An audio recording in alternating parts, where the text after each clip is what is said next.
If there's an international organization requiring U.S. cooperation, you can safely bet Donald Trump probably has an issue with it. I withdrew from the unfair Paris Climate Accord.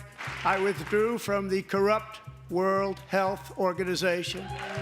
And I also withdrew from the anti-American UN Human Rights Council. Trump's latest target is an institution with 125 countries behind it, the International Criminal Court, and he's hated it for a while. As far as America is concerned, the ICC has no jurisdiction, no legitimacy, and no authority. But the U.S. having a problem with the ICC is not new. What is new is the extent of how aggressively the U.S. is going after its members. And that's putting the court in what may be one of its toughest fights yet. Before we go any further, I'll give you a quick sense of what the ICC actually does. In 2002, and keep note of that date, we'll get back to it, the ICC was set up as a means to investigate and prosecute people under international law, specifically for genocide, crimes against humanity, war crimes, and crimes of aggression in a political or military context. So, fast forward to last week when tensions spiked again between Donald Trump and the ICC. The U.S. State Department announced new sanctions, the kind of punitive measure a country might make on other governments or officials, on 4 people working for the International Criminal Court. The U.S. State Department announced new sanctions on 4 ICC officials on Wednesday. In a press release, U.S. Secretary of State Marco Rubio called the court an instrument for lawfare against the United States and our close ally Israel. Lawfare meaning using courts to attack. He also called it a national security threat. That's pretty shocking in and of itself. It's clearly an escalation. As I said, the hostility between the U.S. and the ICC, that's not new. But last year, it reached another level after a bombshell announcement by the court, accusing both Israel and Hamas of war crimes and crimes against humanity. It said it had reasonable evidence that a Hamas leader was responsible for war crimes against Israelis, including torture, rape, and sexual violence.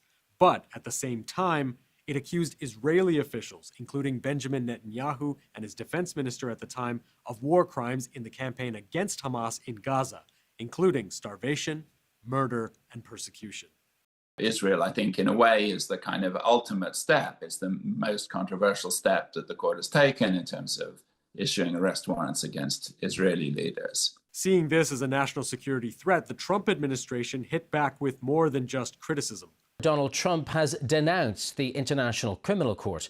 Under an executive order, Trump called the warrants illegitimate and baseless actions targeting America and our close ally Israel, and said the U.S. will impose tangible and significant consequences on those responsible.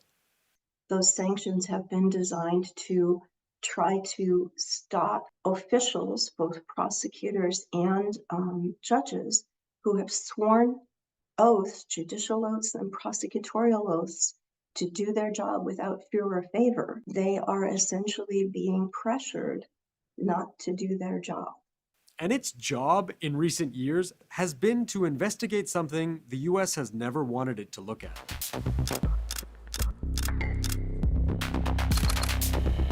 Remember when I said earlier to make a note of the year 2002?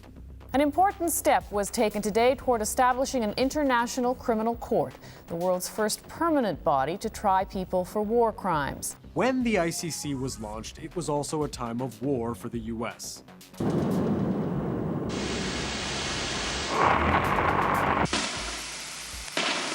And that meant the U.S., which initially supported the creation of the ICC, now opposed this independent body, which would have the power to investigate potential war crimes committed by American soldiers. The International Criminal Court is troubling to the United States. Our diplomats and or soldiers could be dragged into this court.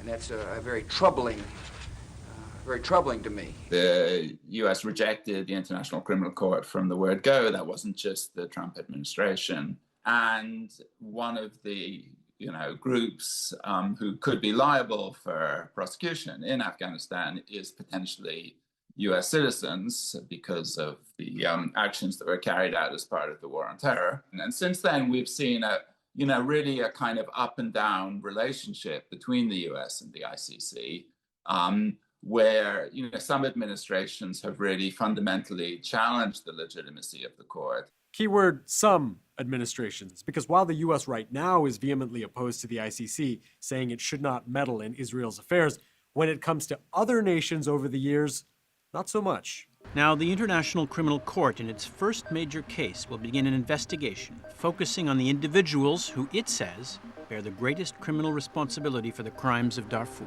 The US occasionally softened its stance. For example, the second Bush administration did not vote to block an ICC investigation into war crimes in Darfur.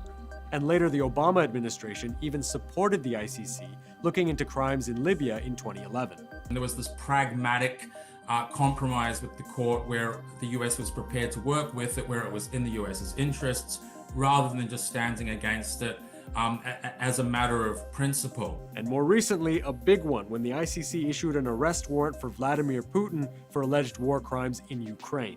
I think it's justified, but the question is, it's not recognized internationally by us either.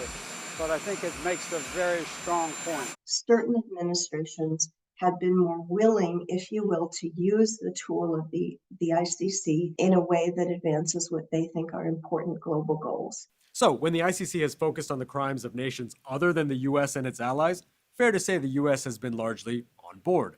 But when the ICC takes on something much closer to home, investigating war crimes in Afghanistan, the ICC has now cleared the way for an inquiry into the allegations. In 2020, the ICC turned its attention to the US involvement in the war in Afghanistan. And suddenly the fear that always existed of Americans being subject to prosecution bubbled to the surface. We cannot, we will not stand by as our people are threatened by a kangaroo court. And indeed, I have a message to many close allies around the world. Your people could be next.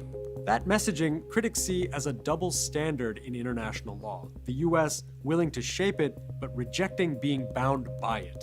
And so there is this long practice of being at the forefront of creating and helping establish international treaties and courts, but they're not ultimately being subject to their jurisdiction or control. It's hard to square that with the conception of the international rule of law, which is really essentially supposed to apply to everyone. And the idea that a country can be kind of, on the one hand, a primary guarantor of the system, but on the other hand, itself somehow kind of holding itself apart from some of the rules of the system seems contradictory. And that brings us to right now, where the world's most powerful country is going after the ICC's judges and prosecutors. So a big question now is, how can the ICC survive and do its job credibly?